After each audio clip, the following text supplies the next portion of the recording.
keputusan individu. Sebelum dimulai, bisa dilihat dulu ya anggota kelompok kami yang sudah terpampang ini.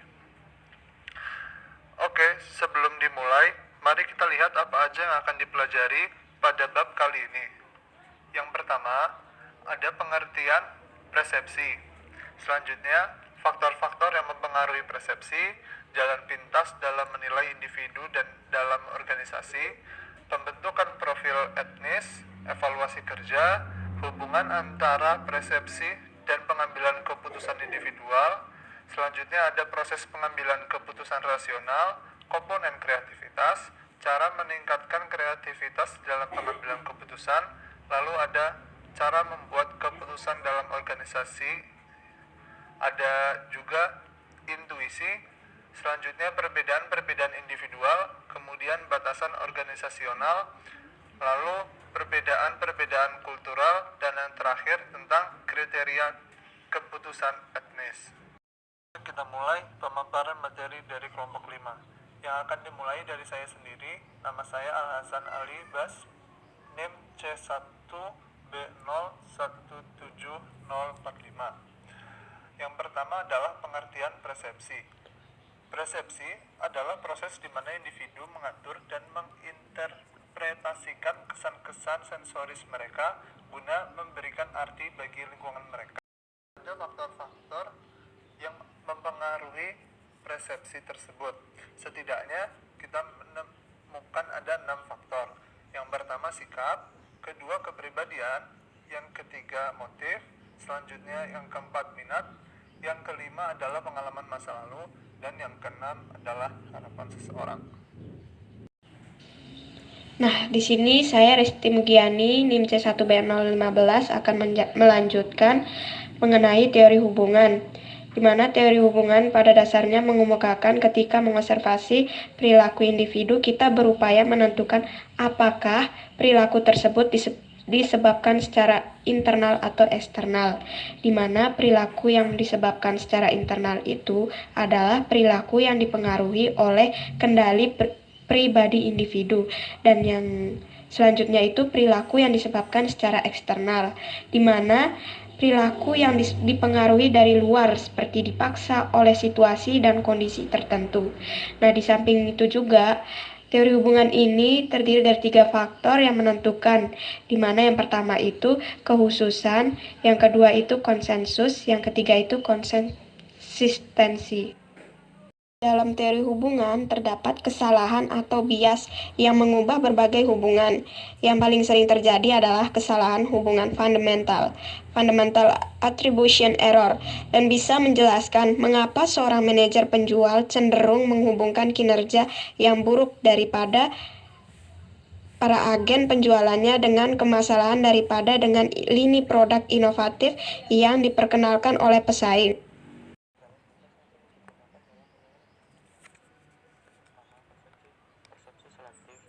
Persepsi selektif yaitu menginterpretasikan secara selektif apa yang dilihat seseorang berdasarkan minat, latar belakang, pengalaman, dan sikap seseorang. Yang kedua yaitu halo effect. Halo effect yaitu membuat sebuah gambaran umum tentang seorang individu berdasarkan sebuah karakteristik. Contoh mengenai halo effect dalam bekerja yaitu situasi wawancara di mana seseorang wawancara melihat serombongan pelamar pekerja. Yang ketiga yaitu proyeksi. Proyeksi yaitu menghubungkan karakteristik diri sendiri dengan individu lain, yaitu untuk mudah menilai individu lain bila kita beranggapan bahwa mereka mirip dengan diri kita. Yang keempat yaitu efek-efek kontras. Efek-efek kontras yaitu evaluasi tentang karakteristik seseorang yang dipengaruhi oleh perbandingan dengan orang lain yang baru ditemui, yang mendapat nilai lebih tinggi atau lebih rendah untuk karakteristik yang sama. Terakhir yaitu pembentukan stereotip, menilai seseorang berdasarkan persepsi tentang kelompok di mana ia bergabung. Aplikasi khusus dari jalan pintas dalam organisasi. Yang pertama, wawancara. Wawancara pekerjaan ini merupakan input utama mengenai siapa yang akan diterima dan siapa yang ingin ditolak. Masuk dalam suatu organisasi disebut dengan wawancara pekerjaan. Memang seringkali ada beberapa individu yang dipekerjakan tanpa wawancara, tetapi bukti menunjukkan bahwa wawancara karena seringkali tidak akurat dalam membuat interpretasi. Selain itu, kecocokan di antara para pewawancara seringkali buruk, yaitu pewawancara yang berbeda melihat hal yang berbeda dalam diri kandidat yang sama, dan oleh karenanya sampai pada keputusan yang berbeda tentang pelamar tersebut. Yang kedua, harapan kinerja merupakan ramalan yang terrealisasikan sendiri, situasi di mana seseorang menilai orang kedua secara tidak akurat, dan harapan yang dihasilkan membuat orang kedua tersebut berperilaku dalam cara-cara konsisten dengan persepsi pemula. Dalam harapan kinerja, ada banyak bukti yang menunjukkan bahwa individu dan akan berusaha untuk mengesahkan persepsi tentang kenyataan mereka. Bahkan ketika persepsi tersebut salah, karakteristik ini sangat relevan ketika kita mempertimbangkan harapan kinerja dalam pekerjaan. Profil etnis yaitu suatu pembentukan stereotip di mana sekelompok individu dipilih berdasarkan ras atau etnis untuk penyelidikan intensif, inspeksi ketat, atau investigasi. Hal tersebut menghasilkan rasa yang tidak percaya dan konflik, mengurangi motivasi, dan kemungkinan besar mengurangi kepuasan bekerja untuk minoritas etnis. Suasana tersebut juga mengakibatkan kehilangan calon karyawan yang berkualitas ketika pembentukan profil terjadi selama rekrutmen berlangsung. Selanjutnya ada evaluasi kinerja. Evaluasi atau penilaian kinerja seorang karyawan sangat bergantung pada proses penginterpretasian.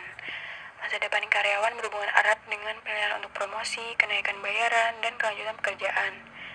Meskipun penilaian tersebut bisa objektif, banyak pekerjaan dievaluasi dalam bentuk-bentuk yang subjektif. Ukuran-ukuran subjektif lebih mudah untuk diimplementasikan karena memberi manajer keleluasaan yang lebih besar, dan banyak pekerjaan yang tidak bisa disesuaikan dengan ukuran-ukuran objektif. Selanjutnya ada hubungan antara persepsi dan pembuatan keputusan individual. Para individu dalam organisasi membuat keputusan, artinya mereka membuat pilihan-pilihan dari dua alternatif atau lebih. Oleh karena itu, keputusan individual merupakan satu bagian penting dari perilaku organisasional. Tetapi, bagaimana mereka membuat keputusan dalam organisasi dan kualitas keputusan tersebut dipengaruhi oleh persepsi-persepsi mereka. Selanjutnya, bagaimana seharusnya keputusan dibuat?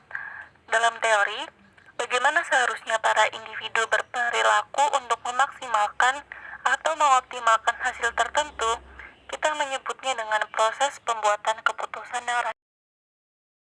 Keputusan yang rasional dibagi menjadi 6 langkah. Langkah pertama, yaitu mendefinisikan masalahnya. Banyak keputusan buruk berawal dari kecerobohan seseorang pengambil keputusan dalam menilai masalah atau kesalahan mendefinisikan masalah. Suatu masalah muncul ketika terdapat ketidaksesuaian antara kenyataan dengan kondisi yang diinginkan. Langkah kedua yaitu mengidentifikasikan kriteria keputusan. Hal ini dibutuhkan dalam pemecahan masalah. Dalam langkah ini, pengambil keputusan sedang menentukan apa yang relevan dalam pengambilan keputusan. Selanjutnya ada menimbang kriteria tersebut, memberi mereka prioritas yang tepat dalam keputusan, karena kriteria yang diidentifikasikan tidak selalu memiliki bobot yang sama. Langkah keempat yaitu mengembangkan alternatif. Dalam langkah ini, tidak ada upaya yang dibuat untuk menilai alternatif, melainkan hanya untuk mendaftarnya. Begitu alternatif telah dihasilkan, pengambilan keputusan harus secara kritis menganalisis dan mengevaluasi masing-masing alternatif tersebut. Langkah kelima yaitu mengevaluasi alternatif-alternatif yang ada. Kekuatan dan kelemahan masing-masing alternatif menjadi bahan pertimbangan setelah alternatif-alternatif tersebut dibandingkan dengan kriteria dan ditimbang seperti yang ditetapkan dalam langkah kedua dan ketiga. Lalu langkah terakhir yaitu yang keenam, memilih alternatif terbaik. Hal ini dilakukan dengan mengevaluasi masing-masing alternatif terhadap kriteria yang telah dipertimbangkan dan memilih alternatif dengan skor tertinggi. Terdapat asumsi-asumsi tertentu yang mendasari model pembuatan keputusan rasional. Eh, yang pertama yaitu penjelasan masalah. Masalah jelas dan tidak ambigu atau samar-samar. Pengambil keputusan diasumsikan memiliki informasi lengkap sehubungan dengan situasi keputusan. Asumsi yang kedua yaitu pilihan-pilihan yang diketahui. Pengambilan keputusan dapat mengidentifikasi semua kriteria yang relevan dan dapat membuat daftar dari semua alternatif yang berlaku terus. Lebih lanjut, pengambilan keputusan mengetahui semua kemungkinan konsekuensi dari masing-masing alternatif. Lalu asumsi yang ketiga ada pilihan-pilihan yang jelas. Rasionalitas mengasumsikan bahwa masing-masing kriteria dan alternatif dapat di-ranking dan ditimbang untuk menunjukkan tingkat pentingannya. Asumsi yang keempat ada pilihan-pilihan yang konstan. Diasumsikan bahwa kriteria suatu keputusan tertentu adalah konstan dan beban yang ditugaskan pada mereka stabil sepanjang waktu. Asumsi yang kelima, tidak ada batasan waktu atau biaya. Pengambilan keputusan rasional dapat memperoleh informasi yang lengkap tentang kriteria dan alternatif karena diasumsikan bahwa tidak ada kendala waktu dan biaya. Dan asumsi yang keenam yaitu hasil maksimum. Pengambilan keputusan rasional akan memilih alternatif yang menghasilkan nilai tertinggi. Meningkatkan kreativitas dalam pembuatan keputusan.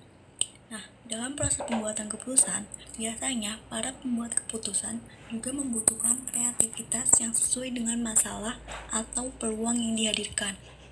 Kreativitas sangat penting karena memungkinkan pembuat keputusan untuk menilai dan memahami masalah dengan lebih mendalam, termasuk melihat masalah-masalah yang tidak bisa dilihat oleh individu lain. Jadi, si pembuat keputusan itu semakin dia sering menyelesaikan atau membuat keputusan, semakin kreatif juga dalam dia menyelesaikan suatu masalah.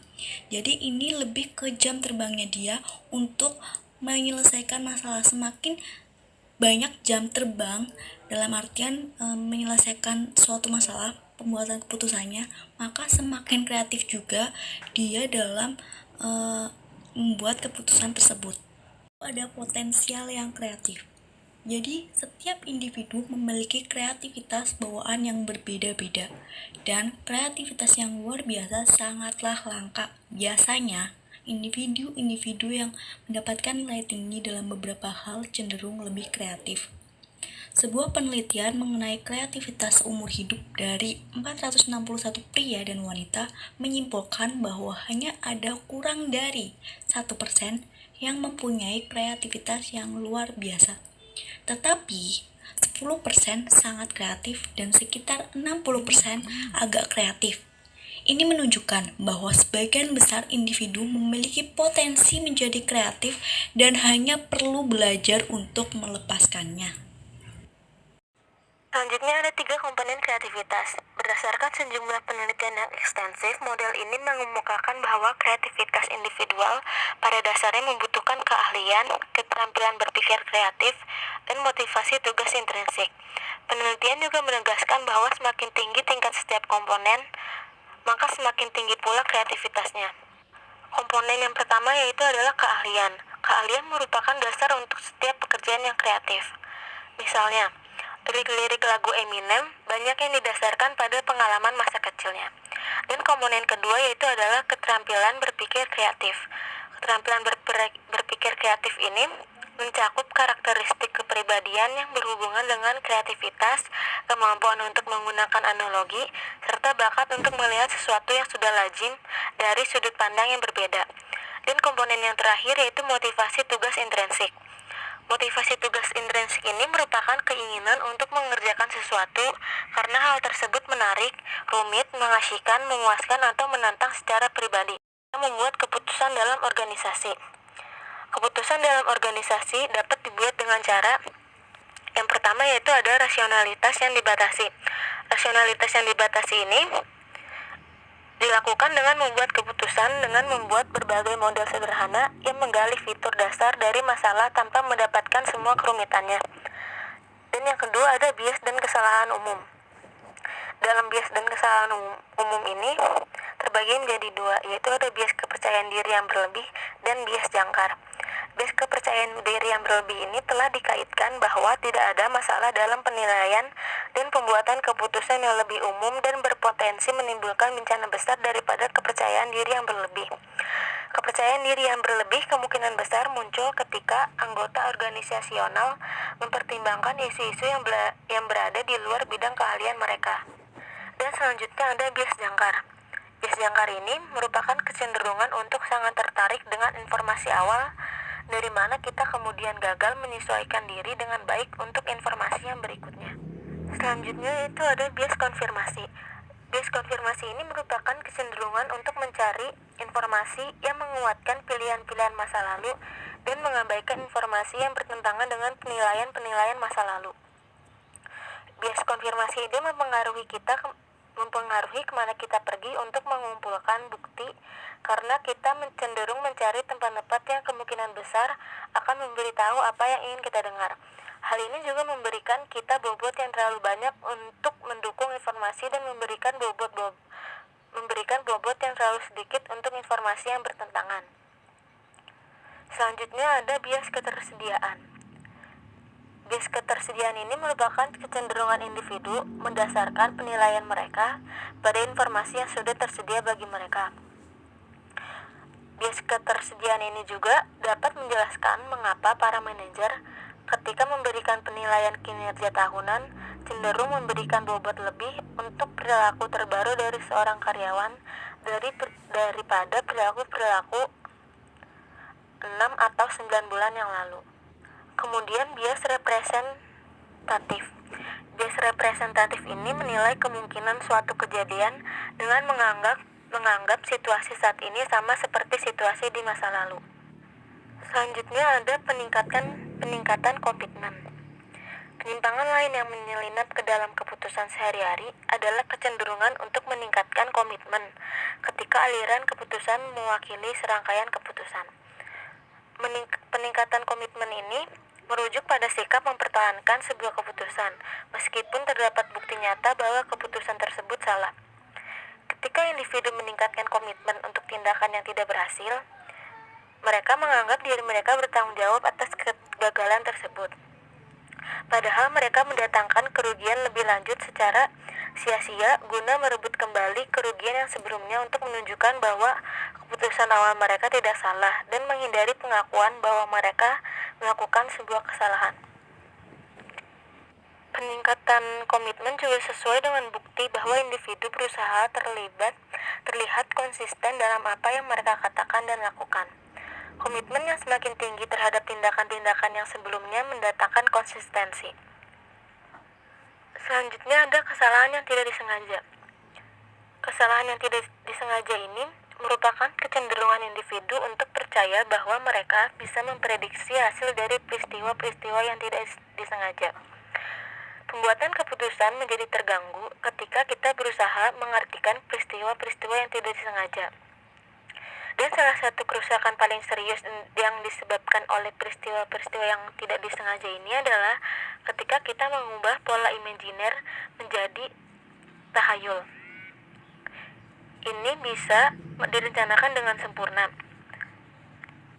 Meskipun banyak dari kita terlibat dalam beberapa perilaku tahayul, hal ini bisa melemahkan ketika mempengaruhi penilaian harian atau keputusan-keputusan besar. Ekstrimnya, beberapa pembuat keputusan jadi dikendalikan oleh tahayul yang menjadikannya hampir tidak mungkin bagi mereka untuk mengubah rutinitas atau memproses informasi baru secara objektif. Kemudian ada kutukan pemenang. Kutukan pemenang merupakan proses pembuatan keputusan yang memperlihatkan bahwa partisipan yang menang dalam sebuah lelang biasanya membayar terlalu tinggi untuk barang yang dimenangkan. Dan yang terakhir yaitu ada bias peninjauan kembali. Bias peninjauan kembali adalah kecenderungan kita untuk pura-pura yakin bahwa kita telah memprediksikan hasil dari sebuah peristiwa secara akurat setelah hasil tersebut benar-benar diketahui. Ketika suatu terjadi, dan kita memiliki umpan balik yang akurat tentang hasil tersebut, rupanya kita cukup baik dalam menyimpulkan bahwa hasil ini relatif nyata. Bias peninjauan kembali ini juga dapat mengurangi kemampuan kita untuk belajar dari masa lalu. Hal ini memungkinkan kita untuk berpikir bahwa kita lebih baik dalam membuat prediksi daripada yang sebenarnya dan bisa menjadikan kita lebih yakin akan akurasi keputusan di masa mendatang. Ada pembuatan keputusan yang intuitif.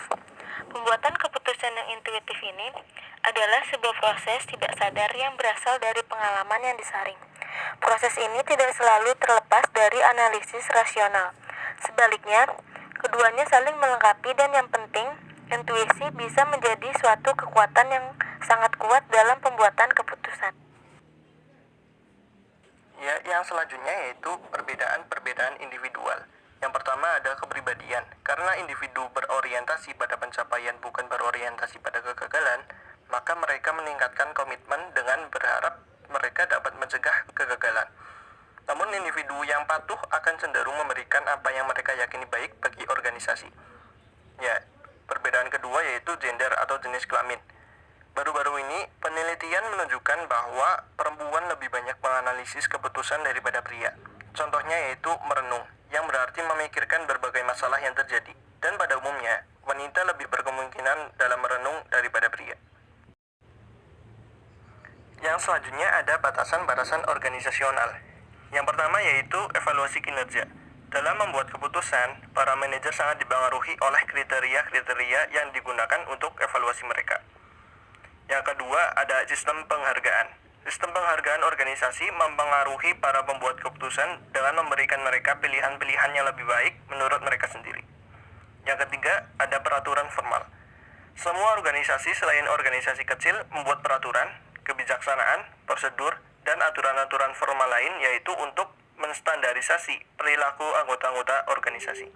Yang keempat, ada batasan waktu yang ditentukan oleh sistem. Organisasi menentukan batas waktu untuk berbagai keputusan yang dibuat oleh mereka. Dan yang kelima, peristiwa historis. Keputusan tidak dibuat dalam ruang hampa karena memiliki konteks. Keputusan yang dibuat di masa lalu menjadi hantu untuk membuat keputusan di masa sekarang.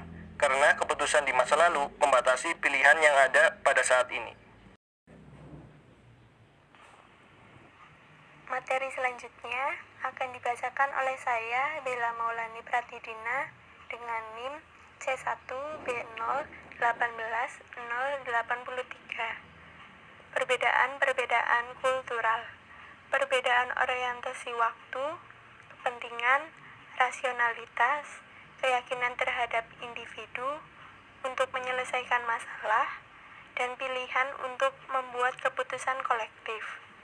Beberapa kultur menekankan penyelesaian masalah, sementara kultur lain berfokus pada penerimaan situasi sebagaimana adanya.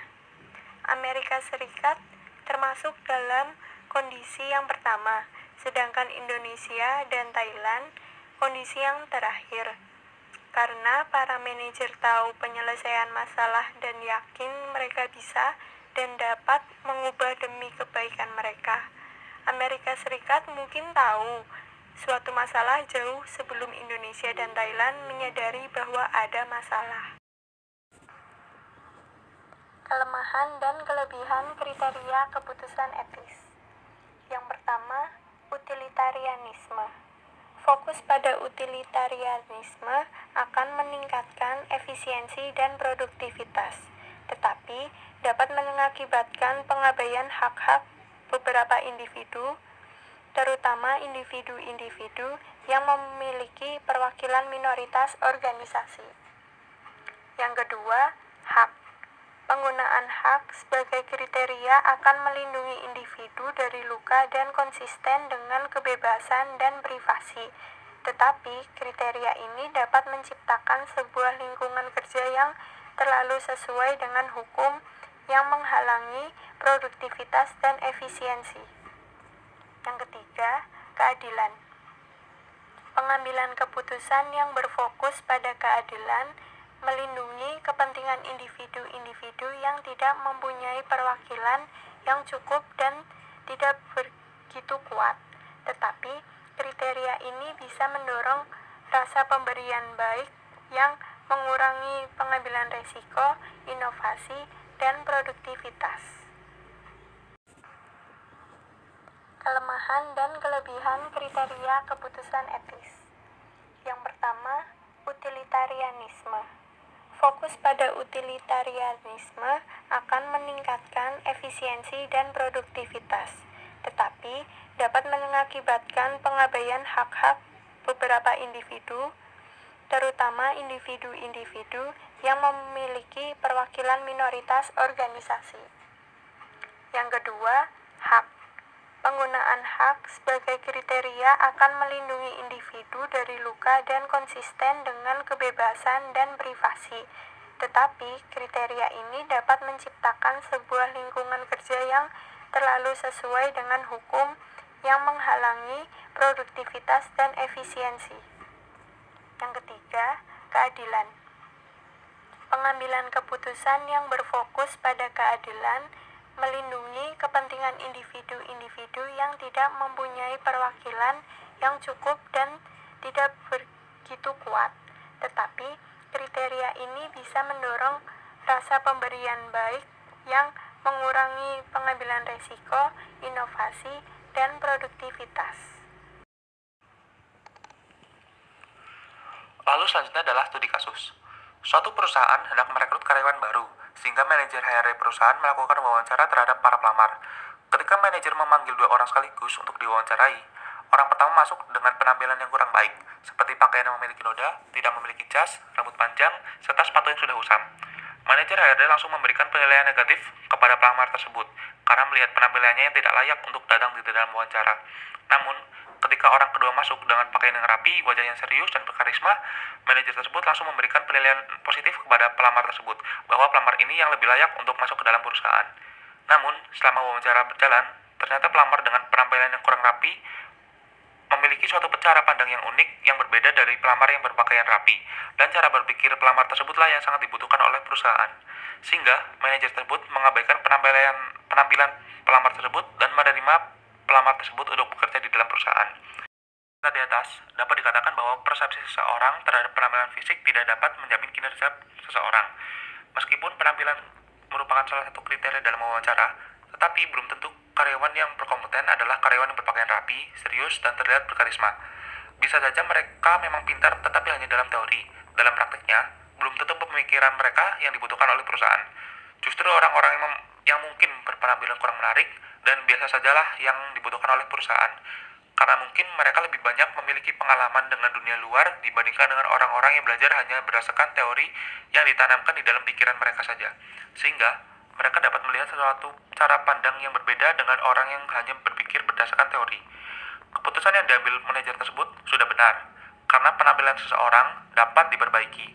Namun cara berpikir seseorang tidak dapat dibentuk dengan mudah, membutuhkan proses yang lama untuk membentuk pemikiran seseorang seperti yang diinginkan oleh perusahaan. Sekian presentasi dari kami. Apabila terdapat kesalahan dalam presentasi, kami mohon maaf yang setulus-tulusnya. Wassalamualaikum warahmatullahi wabarakatuh.